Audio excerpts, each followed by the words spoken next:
Enteekateeka z'omwoleso gwa Bride and Groom okuteekebwa Vision Group okugenda okubeera mu kibangirizi ky'abannamakolero e Lugogo mu Multipurpose Hall ng'ennaku z'omwezi 29 okutuusa nga 31 omwezi guno ziri mu jjiya ng'olwaleero amakampuni okuli Queen Ma, abakola ebizigo, Uganda Breweries Limited, abasogola omwenge gwa Baileys ne Uganda Airlines beegase ku bannaabwe abagenda okukoleza ebibakola mu mwoleso guno.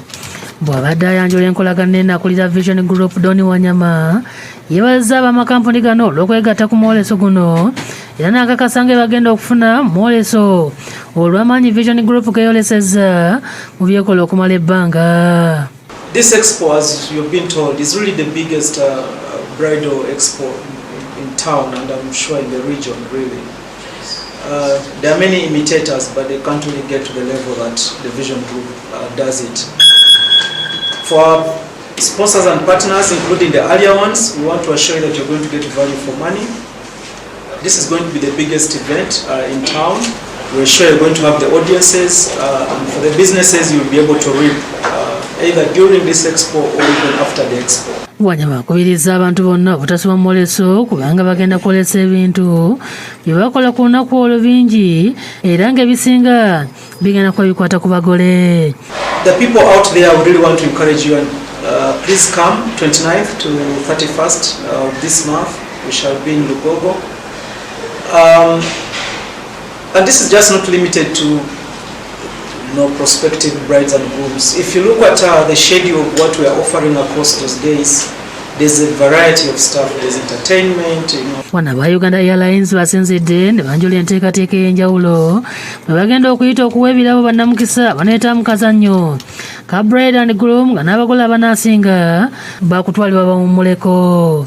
Bagenda kuwaayo tiketi bbiri eri kapu eneeweesinze okusinziira ku nteekateeka ya Vision Group ate n'abantu abalala bana mu mikwano gyabwe abalala bawangudde boolekirako holiday okugenda mu Mwoleso.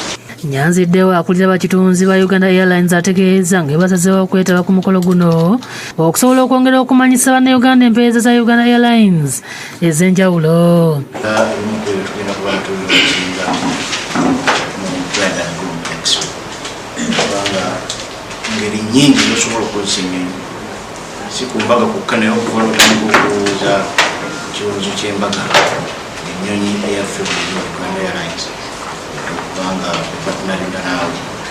Yennayiga Rita okuva mu kampuni enkozi y'ebintu eby'enjawulo waliwo n'ebirala ebiyamba ku bamaama eya Queen Ma yabaleza Vision Group olw'okuteekanga omwoleso guno n'ayogera ku bintu eby'enjawulo byebategekeddwa abanagenda mu mwoleso. Nga Queen Ma tuzibasanyufu kubanga tuweereddwa omukisa guno kubanga tusomesa oba n'okuyamba maama ali ku mulundi guno twagala maama gye tumutwale mu mitendera egy'enjawulo egy'okuzaala okuva okuzaala okuza omwana byonna tugenda kubanga tubiyigiriza. Ku expo eno tulina ebintu bingi tugenda okuwaayo bakufa omuntu agenda kuwangula tulina packing number mulimu ebintu bingi byesitagenda balaga olunaku olwaleero. So if you're facing anti-cellulite, any item, weight loss, you want to lose weight, you can go out to the store, then you pick an item. So we are so excited and we thank you so much, New Vision. Sheman Salem okuva mu Uganda Breweries Limited abakola omwenge gwa Baileys Delight ategeeza ng'ebagenda okwolesa omwenge ogw'enjawulo gubakola mu mwoleso ogwo n'asaba abantu obutasubwa ebirabo ebigenda okugabwa. Nga Uganda Breweries Baileys Delight waliwo promotion tutaddewo ogula cases bbiri eza Baileys Delight n'ofunayo case y'obwereere.